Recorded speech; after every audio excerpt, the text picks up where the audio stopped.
बंधुगण आज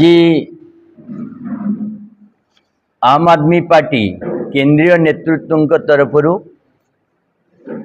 नियुक्त होइतिबा समस्त सहप्रभारी आउ केंद्रीय पर्यवेक्षक आज आम गहन उपस्थित अछंती। अरविंद केजरीवाल निष्पत्ति नवा परे जे ओडिशा रे आम आदमी पार्टी वर्तमान ओडिशावासी को एक विकल्प दब समय आसीची। एटा आमर प्रथम सहप्रभारी मानकर ओडिशा यात्रा। केंद्र निर्देश अनुसार एमाने वर्तमान प्राय 2029 मसीहा पर्यंत पार्टीर संगठन निर्माण आउ निर्वाचन रणनीति प्रस्तुत पाई उपस्थित रहिबे। प्रत्येक मासरे 15 रु 20 दिन टाइम आम सहप्रभारी माने ओडिशा देबे। प्रथम कार्यक्रम स्वरूप से माने वर्तमान 147 विधानसभा को प्राय 10-15 दिन भितर प्रस्तुति बैठक करिवे। प्रति विधानसभा रे कर्मी मानक सहित खोला आलोचना हबो।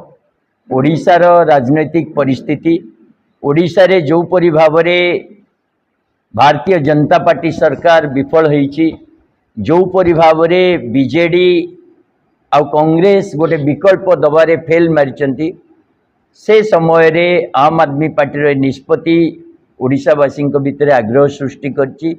अरविंद केजरीवाल नेतृत्व प्रति आमे ग्राउंड रे जेतोल जाउचो आस्था बढ़ीथिबार देखा जाउची।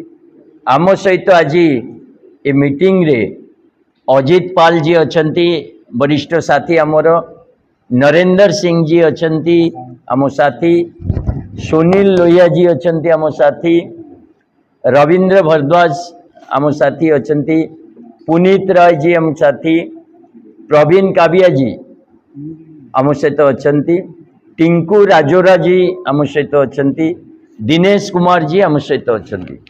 समस्त साथी ओडिशा को जो अरविंद केजरीवाल को स्वप्न को साकार करने पाई आ ओडिशावासी को गोटे मजबूत विकल्प देवाई समस्ते शपथ नहींचु। आज जो सहप्रभारी माने उपस्थित अछंती प्राय दिल्ली रे कॉर्पोरेटर्स रही सारी किए विधानसभा लड़ी सारी एवं बहुत अभिज्ञ साथी विभिन्न राज्य रे माने भी पार्टीर संगठन निर्माण काम एंकर भागीदारी रही। पंजाब रे, गोवा रे, गुजरात रे विभिन्न जगह जाए आम साथी माने काम करछंती। आज से जो आसुचंती पार्टीर संगठन को कंप्लीटली रिऑर्गेनाइज करा जिवो। पूरा तृणमूल स्तर रु राज्य स्तर पर्यंत संगठन को रिऑर्गेनाइज करिवे।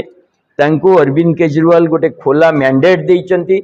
प्रत्येक सहप्रभारी निज अधीन रे जो लोकसभा अच्छी गोटे दुईटा तीन चार्टा जहाँ भी लोकसभा अच्छी से एरिया रे से माने स्ट्रक्चर को रिऑर्गेनाइज करिवे एवं लोक मान भितर जो माने आग्रही साथी जो माने कर्मठ साथी तांको नेगी भल भाव वर्तमान पंचायत और म्युनिसिपालिटी निर्वाचन पे प्रस्तुति हबो।